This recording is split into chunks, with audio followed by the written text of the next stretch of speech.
Al-Mustafa, the chosen and the beloved, who was a dawn unto his own day, had waited 12 years in the city of Orphalese for his ship that was to return and bear him back to the isle of his birth. And in the 12th year, on the 7th day of Elul, the month of reaping, he climbed the hill without the city walls and looked seaward. And he beheld his ship coming with the mist. Then the gates of his heart were flung open, and his joy flew far over the sea, and he closed his eyes and prayed in the silences of his soul.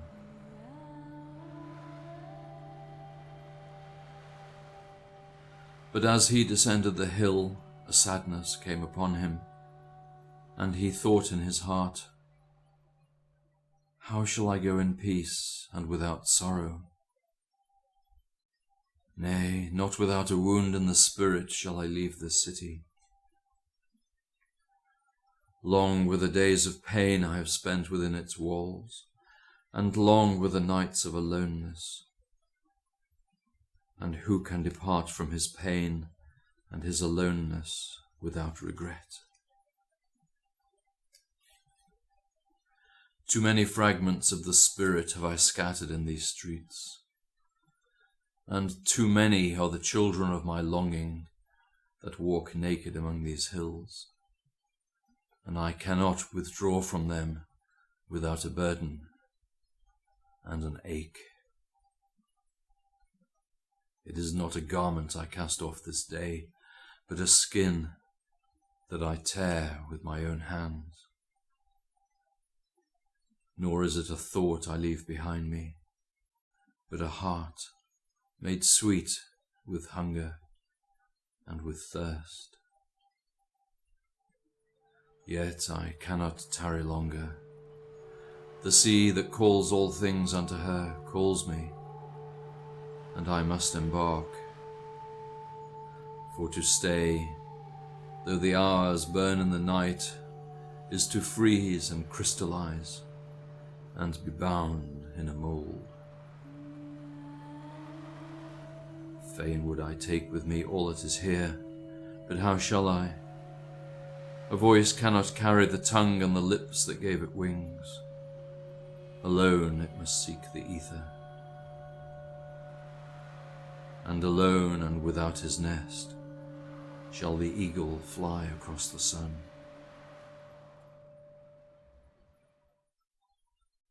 Now when he reached the foot of the hill, he turned again towards the sea, and he saw his ship approaching the harbour, and upon her prow the mariners, the men of his own land.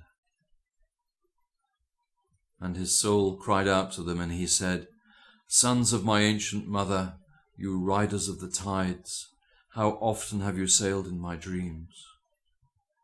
And now you come in my awakening, which is my deeper dream. Ready am I to go, and my eagerness with sails full set awaits the wind. Only another breath will I breathe in this still air, only another loving look cast backward. And then I shall stand among you, a seafarer among seafarers. And you, vast sea, sleeping mother, who alone are peace and freedom to the river and the stream, only another winding will this stream make, only another murmur in this glade, and then I shall come to you, a boundless drop to a boundless ocean." And as he walked, he saw from afar men and women leaving their fields and their vineyards and hastening towards the city gates. And he heard their voices calling his name and shouting from field to field, telling one another of the coming of his ship. And he said to himself, "Shall the day of parting be the day of gathering? And shall it be said that my eve was in truth my dawn? And what shall I give unto him who has left his plough in mid-furrow, or to him who has stopped the wheel of his winepress? Shall my heart become a tree heavy laden with fruit, that I may gather and give unto them? And shall my desires flow like a fountain, that I may fill their cups? Am I a harp, that the hand of the mighty may touch me, or a flute, that his breath may pass through me?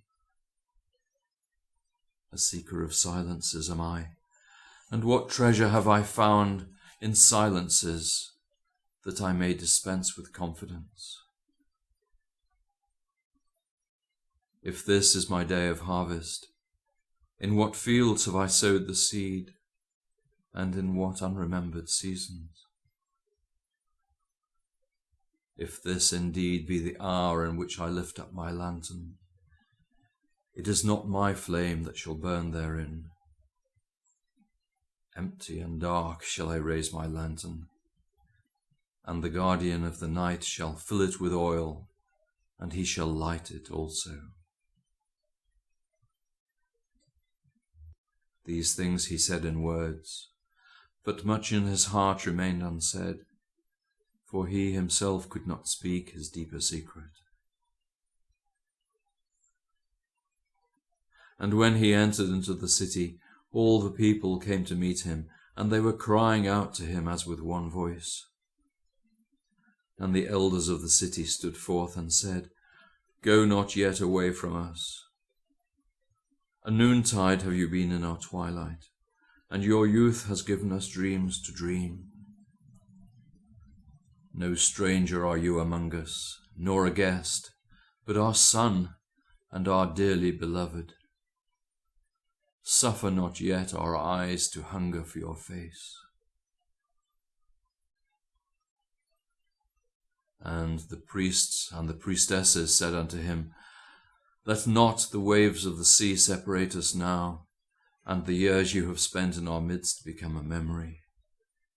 You have walked among us a spirit, and your shadow has been a light upon our faces.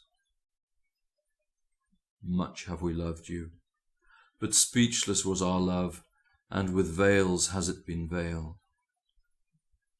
Yet now it cries aloud unto you, and would stand revealed before you, and ever has it been that love knows not its own depth until the hour of separation. And others came also and entreated him, but he answered them not. He only bent his head. And those who stood near saw his tears falling upon his breast.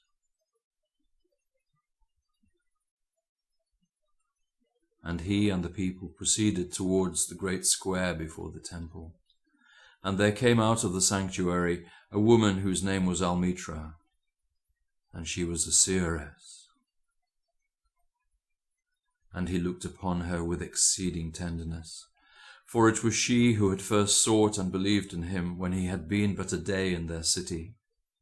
And she hailed him, saying, Prophet of God, in quest of the uttermost, long have you searched the distances for your ship, and now your ship has come, and you must needs go. Deep is your longing for the land of your memories, and the dwelling place of your greater desires. And our love would not bind you, nor our needs hold you.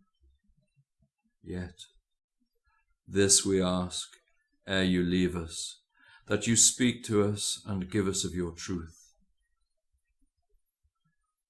And we will give it unto our children, and they unto their children, and it shall not perish. In your aloneness you have watched with our days, and in your wakefulness you have listened to our weeping and the laughter of our sleep. Now therefore disclose us to ourselves, and tell us all that has been shown you of that which is between birth and death. And he answered, People of Orphalese, of what can I speak, save of that which is even now moving within your souls?